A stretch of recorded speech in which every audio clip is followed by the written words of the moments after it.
یہ بہن نے فرمایا کہ یہ سورج گرہن اور چاند گرہن کے بارے میں جو یہ معروف ہے کہ جی حاملہ خاص طور پہ لوہے کو ہاتھ نہ لگائے، جتنے تالے لگے ان کو کھول دیا جائے ورنہ بچے کو یا زچہ کو نقصان ہوگا، کیا حکم شرع ہوگا؟ دیکھیں بارہا آپ کو بتایا کہ اس سے کچھ بھی نہیں ہوتا، یہ لوگوں کی خرافاتیں ہیں۔ جب بھی کوئی ایسی چیز منقول ہوتی ہے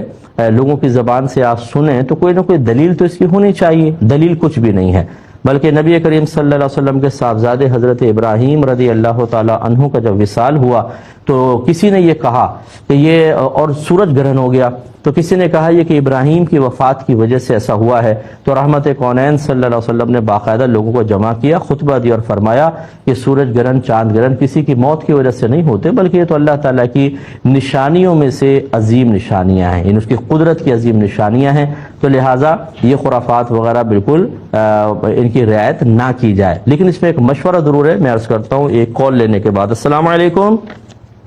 چلیں جی، تو اچھا اب میں اس میں مشورہ ہی دے رہا تھا کہ دیکھیں بہت سی چیزیں ایسی ہوتی ہیں کہ جو عوام میں معروف ہو جاتی ہیں اور غلط ہوتی ہیں، جیسے یہ سورج گرہن وغیرہ کا بالکل غلط مسئلہ ہے، لیکن ہم لوگوں سے یہ کہتے ہیں کہ جو ضعیف الاعتقاد قسم کے لوگ ہیں، جو قوی الاعتقاد ہے، جن کا ایمان مضبوط ہے، جو اللہ تعالیٰ اس کے رسول پہ کامل بھروسہ رکھنے والے ہیں، وہ ان کی بالکل پرواہ نہ کریں۔ لیکن عوام الناس کا مسئلہ یہ ہوتا ہے جو کم علم میں جاہل ہیں اور ضعیف الاعتقادی زیادہ ان کے اوپر غالب ہوتی ہے، اگر وہ رعایت کرتے ہوئے نظر آئے نا ان چیزوں کی تو ان کو چھوڑ دیں، ان کے حال پر چھوڑ دیں۔ وجہ اس کی یہ ہے کہ اگر آپ کہیں کہ کوئی پرواہ نہ کرو، لوہے کو ہاتھ لگاؤ فلاں، اور انہوں نے ہاتھ لگایا اور فرض کر لیں کسی حاملے کے بچے کو کوئی نقصان ہو گیا، وہ قرآن اور حدیث کا انکار کر دیں گے اور کہیں گے جو افواہیں تھیں بالکل ٹھیک ہے، اور اپنے ایمان کی بربادی کا سامان کریں گے۔ اسی لیے ہمارے اکابرین نے بعض اوقات جب لوگ اس قسم کی ضعیف الاعتقادی میں مبتلا ہوئے تو ان کو بہت زیادہ سختی سے روکنے کی کوشش نہیں کی، اس وجہ سے کہ روکیں گے اور اس کے خلاف ہو گیا تو یہ اتنے جاہل قوم ہے کہ یہ اللہ اس کے رسول کے خلاف ہو جائیں گے، علماء کے خلاف ہو جائیں گے، اور قرآن و حدیث سے حاصل شدہ تعلیم کو غلط اور لوگوں کی افواہوں کو صحیح قرار دینے کی کوشش کریں گے۔ ہم جیسے لوگ، ہم جیسے سے مراد اگر وہ قوی الاعتقاد ہے، اللہ کرم ہے ہمارا اعتقاد بہت مضبوط ہے، فرض کر لیں ہم رعایت کریں اور بچہ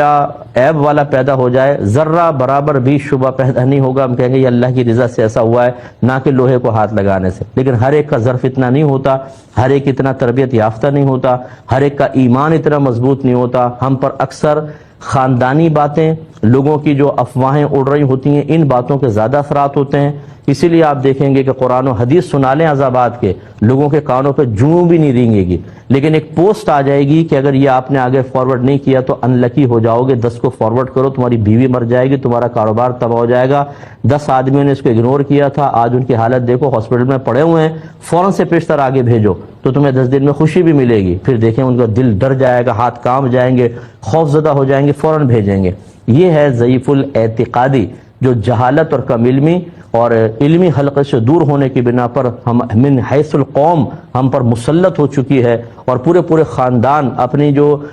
رسومات ہیں، اپنے نظریات ہیں، اپنے فاسد خیالات ہیں، ان کو صحیح قرار دے رہے ہیں اور بچوں کے اندر انجیکٹ کر رہے ہیں اس کو، اور اگر کوئی اچھی بات بتاتا ہے، صحیح بات بتاتا ہے تو اس کو الٹا برا بھلا کہنا شروع کر دیتے ہیں بغیر کسی دلیل کے۔ اللہ تعالیٰ ان پر رحمت نازل فرمائے۔ ایک انہوں نے کہا کہ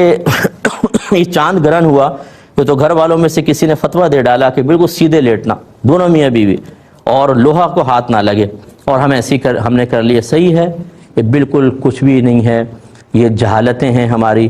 اللہ سے نہیں ڈریں گے، رسول سے نہیں ڈریں گے، عذاب سے نہیں ڈریں گے، عذاب قبر سے ہم نہیں ڈرتے، موت سے ہم نہیں ڈرتے، ہم عذابات کی آیات سنتے ہیں ہماری باچھیں کھل جاتی ہیں، کوئی خوف نہیں ہے، کچھ بھی نہیں ہے۔ ان بے سروپا باتوں کے لیے بالکل اٹینشن، پوری رات آپ کو سیدھے لٹا دیا، زوجہ بھی لیٹی ہے، آپ بھی لیٹے ہوئے ہیں، اس کو فالو کر رہے ہیں۔ قرآن و حدیث کو فالو کرنے کا بالکل ہمیں ذہن نہیں بنتا ہے، یہ ہمارے دلوں کو خوفزدہ کر دیتے ہیں، اور جو اللہ اور رسول کے پیغامات جو دل ہلا دینے والے ہیں ان سے ہمارا کوئی اثر ہم قبول نہیں کرتے، ہمارے قلب پہ کچھ بھی اثر نہیں ہوتا۔ اس کا مطلب ہے کہ ہمارا دل مریض ہے، ہمارا باطن جہالت سے بھرا ہوا ہے، اس لیے اس قسم کی باتوں کے کوئی اصل نہیں ہے، کچھ بھی نہیں ہے۔ کبھی انگریزوں کو دیکھا ہے آپ نے ان کی پیروی کرتے ہوئے؟